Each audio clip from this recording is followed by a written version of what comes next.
have to approach him in faith and in trust and know that he is going to provide us with what we need, which can be physical, but also spiritual.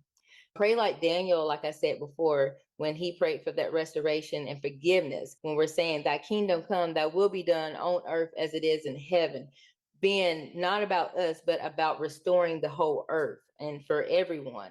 And a lot of people say that part of the prayer, but they don't know what that really means. And the answer may not be what they're expecting, but God knows what's best for us. What's interesting here is that God will always give us good things. But it does say here in verse 11, good things to them that ask him. So we do need to ask in order to get these good things. And I've noticed it's actually quite interesting. I have a biblical Hebrew mini course online, and people follow that. And one of the things that I asked them is, what do you think of this course? It's just a very short 20-minute course, actually. And they say, wow, this is quite good. Well, actually, most of them don't say quite good. They say this is very good. And they say that they're committed to following some of the steps that are brought up in this course with regard to their Bible study and using biblical Hebrew. And yet, very few do follow up. What I'm saying here is seek and ask. And so they've asked, they followed this course, but they're not continuing to seek, and they sort of peter out. Very few people who take the course end up moving on and moving forward. And it's unfortunate to see that. But this is what Katrina's talking about. We have to persist. We have to continue. It's an ongoing process, becoming. Yes. I actually took Sam's course before he started doing this Bible study.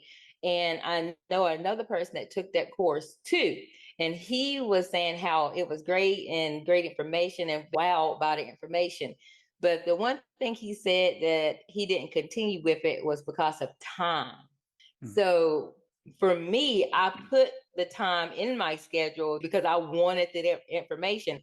He's still trying to figure out where to fit it in with time. So it's where we put our time at. And when we put our time in good things for God, looks at and honors that, giving up time for him, making time in our day for him. So that's important too when you're doing that seeking and finding, putting time in. That's right.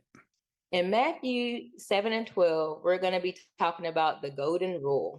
And here it is in verse 12. Therefore, all things whatsoever you would that men should do to you, do you even so to them. For this is the law and the prophets. Now, when we are faced with issues and conflicts, it's always best to start with empathy, treating others as we want to be treated with kindness, patience, and love. Those are the last 6 commandments. That's what it means by the law of the prophets. This is showing us how to treat others, which is important. A good example would be Jesus washed his disciples' feet, and he also washed Judas' feet. Yes, this golden rule sums up the law and the prophets. The canon of the Old Testament is considered to contain 3 parts: the writings, the law, and the prophets. So you've got 2/3 of the Old Testament, so to speak, here that is summed up by this golden rule.